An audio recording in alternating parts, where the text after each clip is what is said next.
This week on The Handle. Ride into the future with equestrian technology. Learn about one woman's wartime ingenuity. And geek out on pop culture. All of this right now on Panhandle PBS as we tell the stories of the Texas Panhandle. Ever since I've been riding Bojangles, my riding has gotten a lot better. We're gonna wake up Mr. Bojangles. My name is Brittany Kaflish, and I'm the owner with my parents of the River Falls Equestrian Center, and I teach horse riding lessons.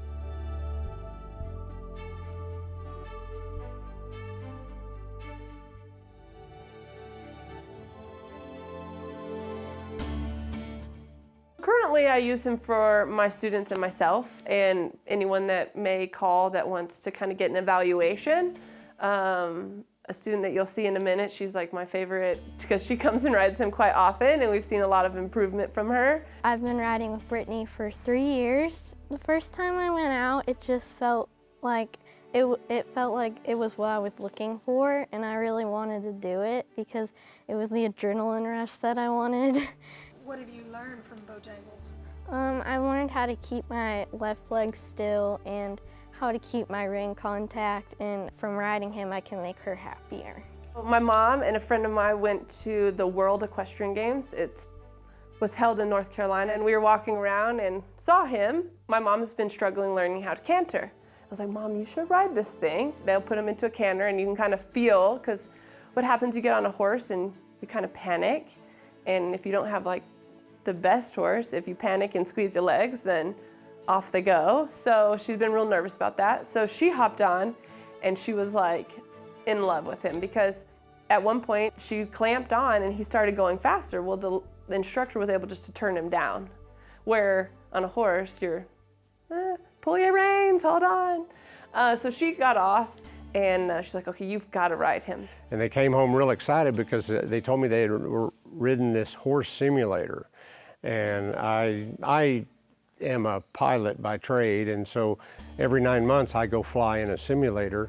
So I understood the importance of a simulator, the ability to test your skills in a controlled environment. And so I was all on board, and they said they wanted to get one and bring that high-tech invention to Amarillo, Texas, and I thought that was really cool. And so we got it done.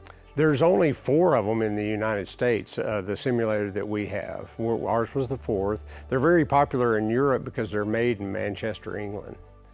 But I think more and more you'll see the equestrian centers in the United States get these. So what I'm looking for is that the saddle is sitting evenly on his back. Over time, your saddle sitting on a horse, even sitting on a saddle rack, crooked.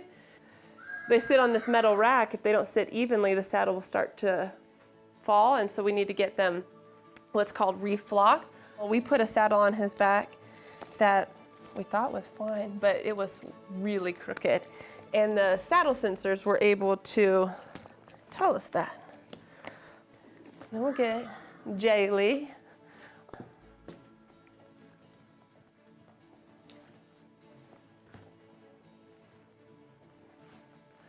She actually rides very center. So on him, we have a front sensor, so you can see that green box, and then a middle sensor, and then the back sensor. Do you kind of see those?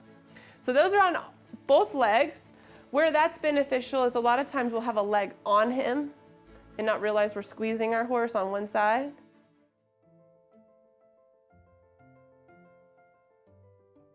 So when she first got on, pull that left rein a little bit. When she first got on, she was about right here. Can you see that she's got more rein contact in the left rein than her right rein? And that is very common with us riders, is we're stronger in one hand. Go ahead and put him into a walk. Yep. So what we've been working on with Jaylee is, and basically all of us, are our arms. We get stiff. So we have a couple common things that happen. One, we either are like this, and we don't move because we're trying to be too perfect, or we have no rein contact. This way I can actually grab her arms and show her the amount of contact we want with his face. So I want you to take him into a trot. Yep, that's all right. Yep, there you go. So I want you to keep those shoulders tall. Good. So what she's kind of keeping an eye on, I'm gonna jump down here for a second, you can see my hand. So these are her reins. We call these little bubbles kind of like a racer size, a happy rein, right here. And you see how we kind of have a little bit of a mess. So what I want her to do is she's working on keeping this happy rein, okay? Down here is our balance saddle pressures. So now, right there, she's leaning forward, so I want you to sit back. There you go. Over in this little line over here is her balance line. So Jaylee's sitting a little to the left. Yeah, she's smiling at me. Good. Okay. My background's kind of all over the place. I started here in Amarillo with a hunter jumper, learning English.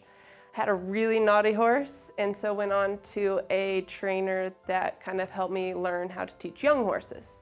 From there, went to Texas A&M, rode for them for 4 years, and then student coached there for a year, and then was wanting to do something more and exciting, and I went for grad school, and then from there went on to Kentucky and learned to event. So with eventing, we start with dressage, and that is kind of what we call our classical. It's beautiful to watch.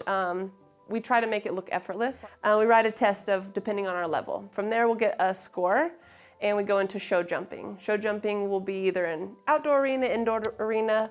From there is my favorite part, is the cross country, and it's out in a field, well, probably multiple fields, with solid objects. And it just keeps getting more technical.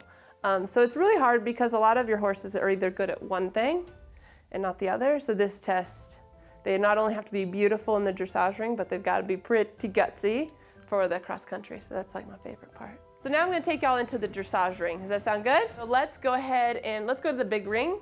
So let's trot him on over there. Okay, nice shoulders back. Good, so now I don't want you to lose those hands. There you go. Here I can kind of help her. Yep, keep that outside rein. That a girl. Good. Using technology to train is new to this industry, but I think from what you've seen with Brittany, it can really help develop the rider in ways that you can't do when you're 30 to 40 feet away from them. So bringing this high-tech machine or simulator to River Falls was gonna put us on the map.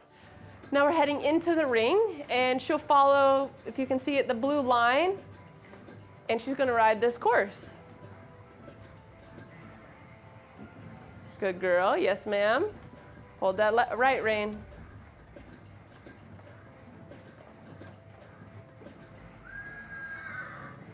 Yep, so the rein slipped through your finger. Did you feel that? Good. Yep, shorten up. Keep those fingers closed. Left hand on this side of his neck. Well, the first time I rode, which was last fall, we went back out there, and as I was walking it, and I'm not a horse rider, and the instructor said, "Do you want to go over a jump?" And I said, "Yeah, how hard can it be?" You know, and I'm sitting there, and next thing we'll go over this jump, and it about threw me off. And I had an awakening to say that I respect horse riders now a whole lot more, especially equestrian riders. They don't have a saddle horn to hold on to, and the more they squeeze to hold on, the more the horse says, "Oh, you want to go faster." So it's kind of backwards. You can tell he's got a lot more power in him. How's that feel?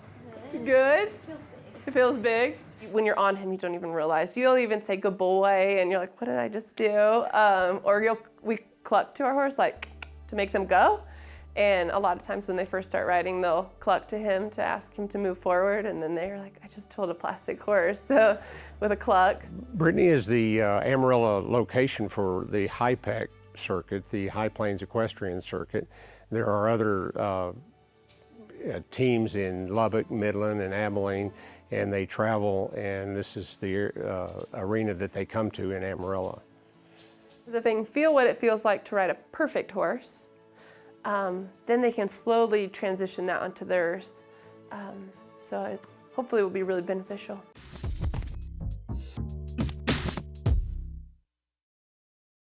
In 1918, an Amarillo teacher enlisted in the U.S. Navy as a chief yeoman.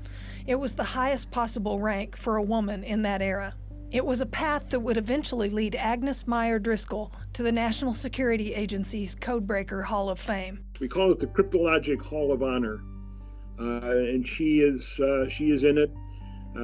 When we bring in new hires from outside, we always give them a tour of our museum, and we talk about people who are in the Hall of Honor. And 9 times out of 10, we mention Mrs. Driscoll as a prime example, a person who should be a role model for her innovative thinking.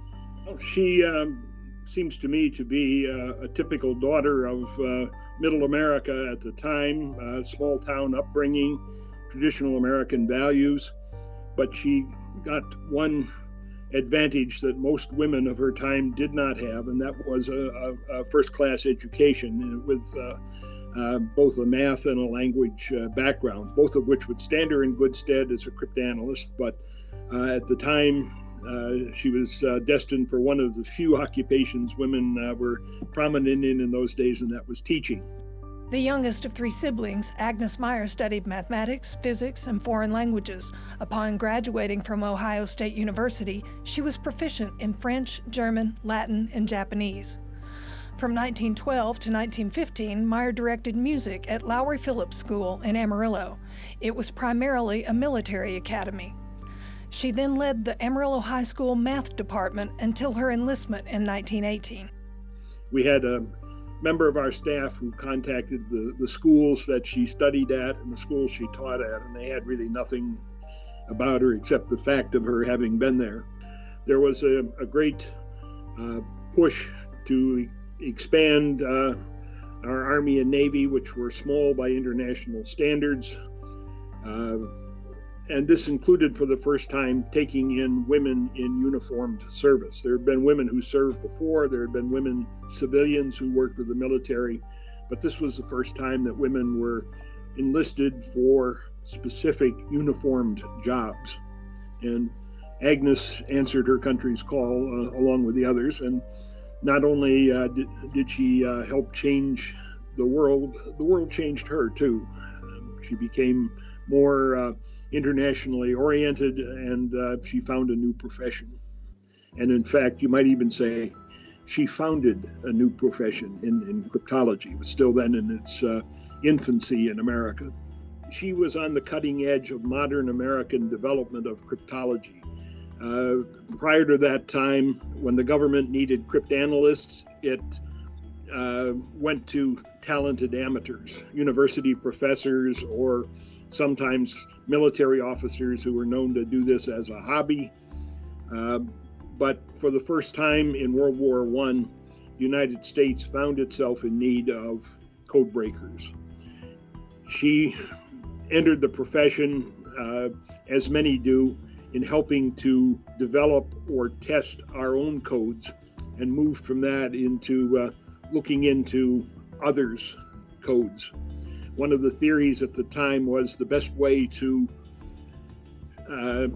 understand whether one's own codes were up to international standards was to look at what everybody else was doing and see if they could be solved.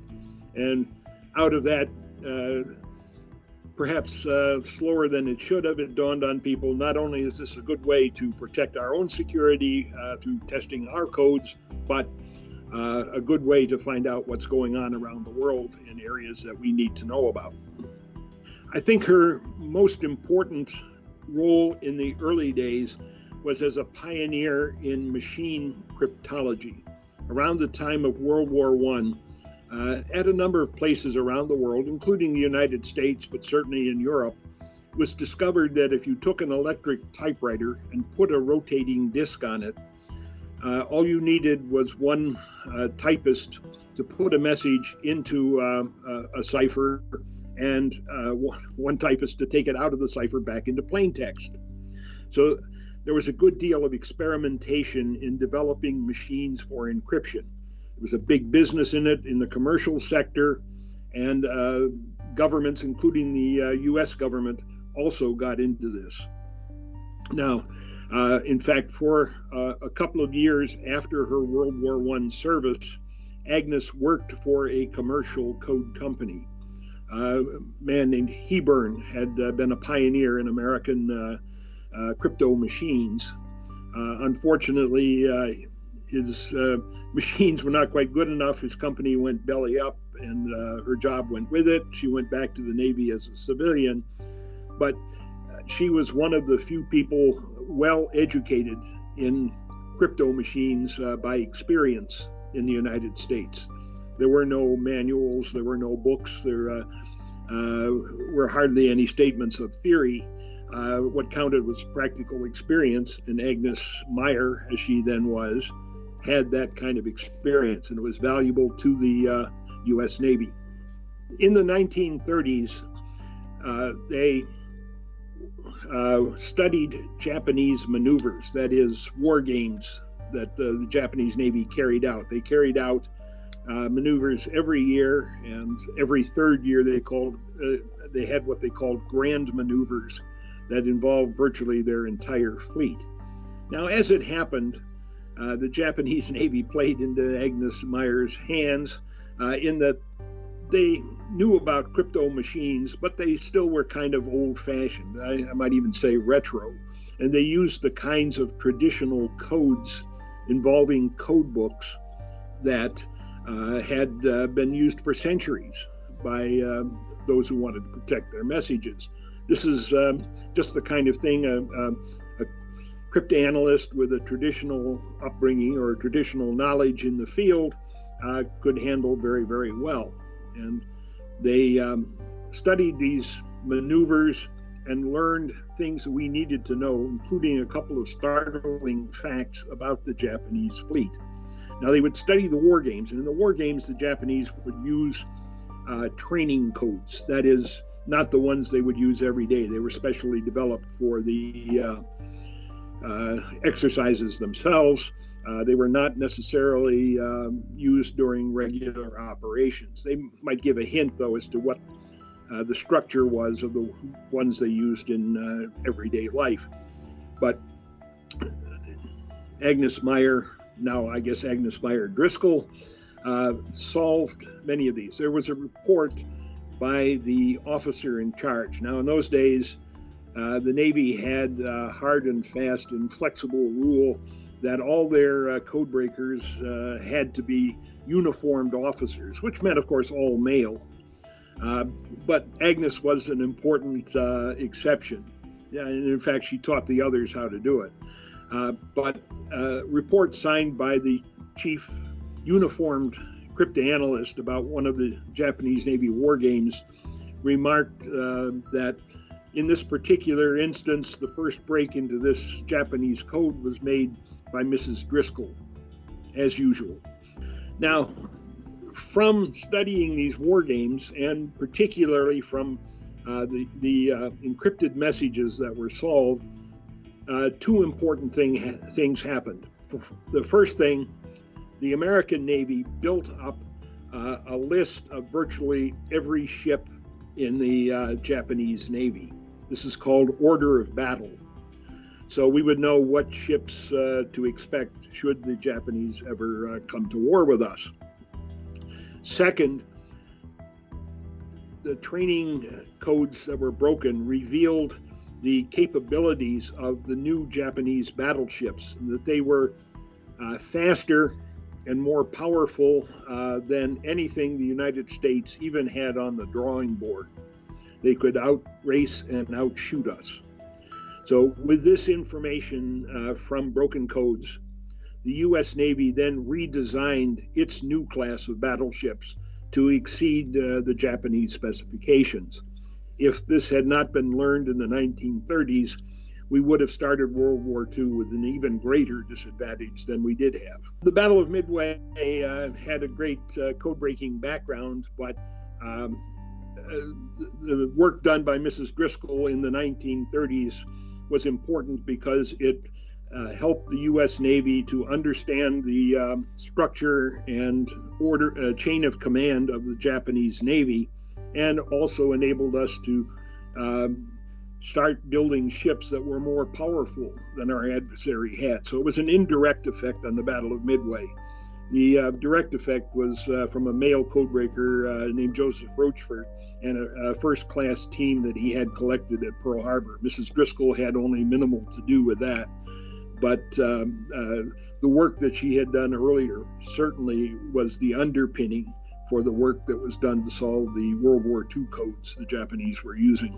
She sort of went into decline in the 1940s, almost about the time World War II was starting. She was in an automobile accident that injured her very seriously, and information is conflicting, but it's pretty apparent to me that she was never the same quality person beforehand. She had some very good successes, but I would describe them as tactical successes rather than the kinds of strategic successes she had had in the 1930s.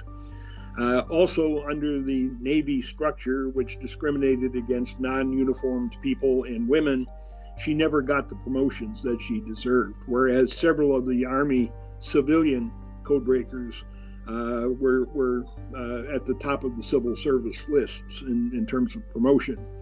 So, partly because of the decline in her ability, she no longer worked on problems, and she did not get the recognition or the remuneration that she really ought to have gotten at that stage of her life. That's why I would agree with the term neglected giant.